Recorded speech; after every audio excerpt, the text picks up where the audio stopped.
Punhado de prosas, assuntos das mais diversas naturezas, sempre buscando aguçar a curiosidade e a fuga do senso comum. Olá, aqui quem vos fala é Leonardo Costa, também conhecido como Leozão, e no Punhado de Prosas de hoje abordaremos as diversas conotações, utilizações e até facetas da laranja ou do laranja. Seja fruta, seja cor, como essa palavra tem sido utilizada em diversas situações do cotidiano e que atualmente, mais uma vez, está em voga nas terras brasílias. Trarei histórias e hipóteses bem interessantes sobre o universo da laranja na concepção mais ampla e unificada de suas conotações. Para começar, vou provocá-los com algumas perguntas que terão respostas neste mesmo episódio. Você já se perguntou qual é a origem da laranja? Quando e como ela chegou no Brasil? E como o termo laranja passou a ser utilizado nas ações fraudulentas, tanto na esfera política quanto na esfera privada? Laranja mecânica, agente laranja, laranja na cromoterapia. Pois é, resenharemos sobre tudo isso nos próximos minutos.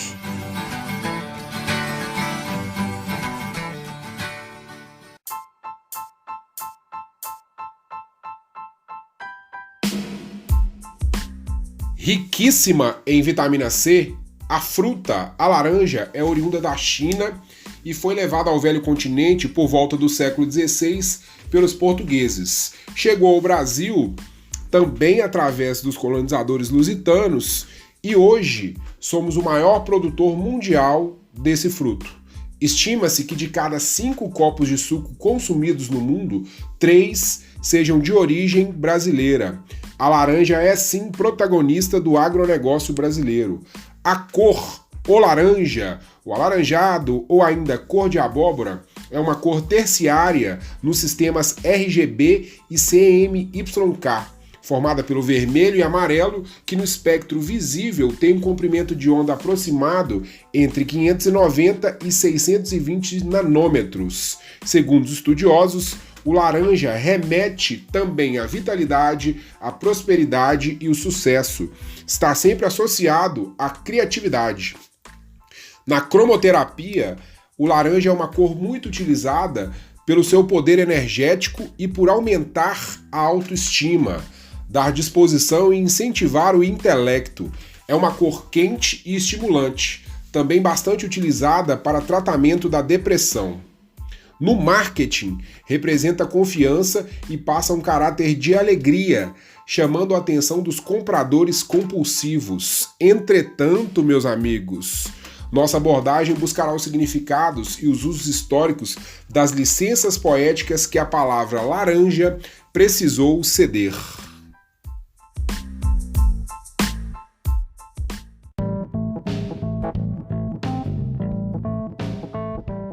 As telas de cinema também pediram emprestado a palavra laranja para fazer sucesso. O clássico do cinema, Clockwork Orange, de 1971, que chegou ao Brasil com o nome de Laranja Mecânica, originalmente significa laranja com mecanismo de relógio, que faz uma alusão a algo que funciona de maneira mecânica e robotizada, talvez programável, né? O termo orange, laranja, nos leva a ver a semelhança no inglês com a palavra orang.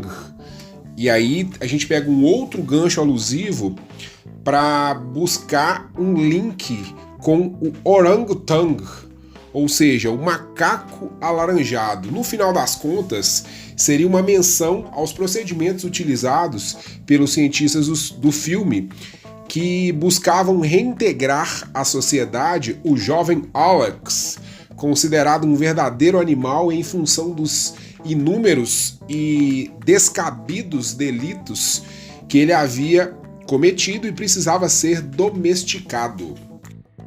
De verdade, pessoal, esse filme, na minha opinião, é um clássico. Quem não viu tem que ver. Eu não vou dar spoiler, mas apesar de não passar uma imagem tão do bem assim, ele nos impacta, ele nos tira do lugar comum. Então, coloque aí na sua lista Busque ver esse filme. Na esfera futebolística, o termo laranja mecânica também foi utilizado para lembrar a seleção holandesa de futebol, especificamente a seleção da Holanda da Copa de 74, que foi disputada na Alemanha. A seleção chegou até a final da Copa graças a uma tática revolucionária que recebeu outros apelidos além de laranja mecânica, como carrossel holandês ou futebol total. No caso, os jogadores eles não assumiam posições fixas, ficavam circulando e tocando a bola pelo campo até chegar ao gol adversário. Aqui no Brasil é engraçado porque o Fernando Diniz, nos seus inúmeros trabalhos, hoje ele está no São Paulo, ele tenta implementar esse estilo de jogo, mas ele encontra muita resistência.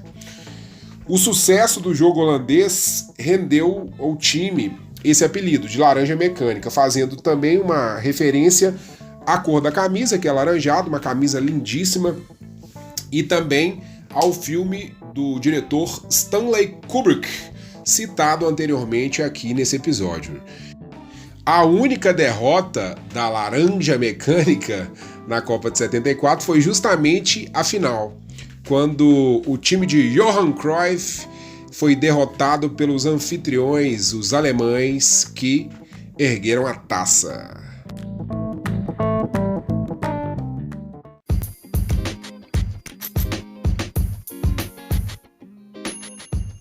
O laranja também foi implementado nas páginas horríveis e sangrentas do Livro das Guerras, especificamente na Guerra do Vietnã. Entre 1961 e 1971, foram despejados aproximadamente 80 milhões de litros de herbicidas desfolhantes sobre o Vietnã do Sul. Essa substância foi chamada de agente laranja. O objetivo era destruir as lavouras e desfolhar a selva que escondiam os Vietcongs e o exército do Vietnã do Norte, que usava a floresta para realizar a famosa guerra de guerrilha. A floresta era a arma dos locais, a arma dos nativos contra o exército estadunidense. A dioxina, que foi apelidada de agente laranja, obviamente por sua cor, foi jogada pelos pilotos da Força Aérea Americana, seguindo ordens de John Kennedy. E os impactos, pessoal, do agente laranja, na época, geraram enfermidades irreversíveis e ainda hoje são vistos, sobretudo, malformações congênitas, câncer, síndromes neurológicas, isso tudo sendo passado de pai para filho. Estima-se que quase 4 milhões de pessoas tenham sofrido com os efeitos do agente laranja. O governo vietnamita exige que a Monsanto, uma gigante do mundo da biotecnologia e do agronegócio, indenize o país. Mas, além dessas atribuições históricas e culturais, o termo laranja passou a fazer parte do vocabulário político-policial na realidade de muitos países. E de verdade, qual o sentido dessa expressão? Como ela surgiu?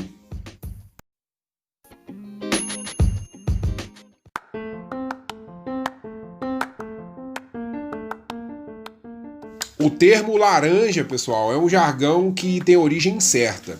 Estudiosos não conseguem chegar a um consenso de onde ele saiu. Para o doutor em letras Cláudio Moreno, rastrear a origem do termo é praticamente impossível. Porém, existem algumas hipóteses, algumas bem curiosas, e eu vou trazê-las para vocês. Nos anos 70, durante a ditadura militar, presos políticos precisavam de recursos para manter suas famílias e criaram uma espécie de esquema de pirâmides, onde uma pessoa chamada de Limão deveria trazer 10 novos colaboradores para fazer pagamentos. Esses eram chamados de laranjas, que dificilmente recebiam o dinheiro de volta dentro do esquema. Uma outra hipótese vem dos corredores das delegacias e dos presídios, onde eram chamados de laranjas os criminosos que eram presos e após uma ação de tortura talvez, após uma literal espremida, entregavam e delatavam seus companheiros. Uma outra vertente conta que na década de 80 teria ocorrido um escândalo envolvendo influentes produtores de laranja no interior de São Paulo que teriam dado um imenso calote numa instituição bancária estatal. Temos uma hipótese gringa de origem norte-americana que remete aos períodos onde vigorava no país uma lei seca.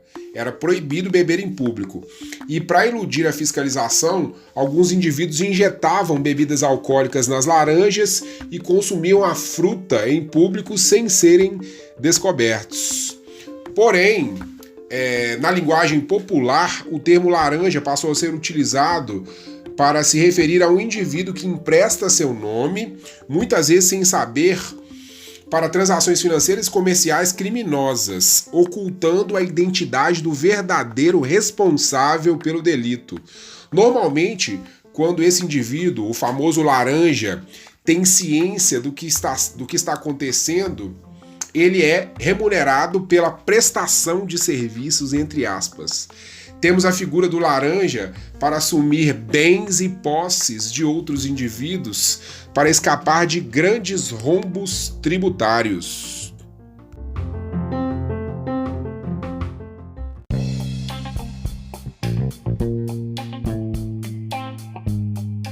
Amigos, como foi dito no início desse episódio, o Brasil é atualmente o maior produtor de laranjas do mundo, mas não somos líderes somente no ranking agrícola.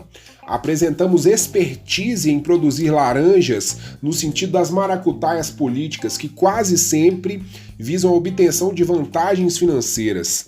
Um importante exercício de verificação dos laranjas de viés patrimonial é conferir em períodos eleitorais.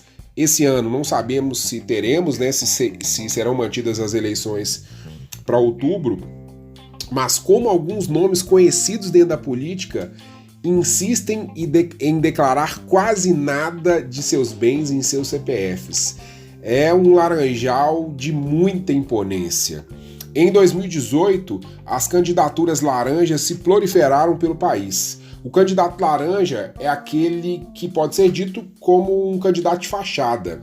Ele entra na eleição sem menores pretensões de vencer o pleito, mas com o objetivo de favorecer um grande esquema.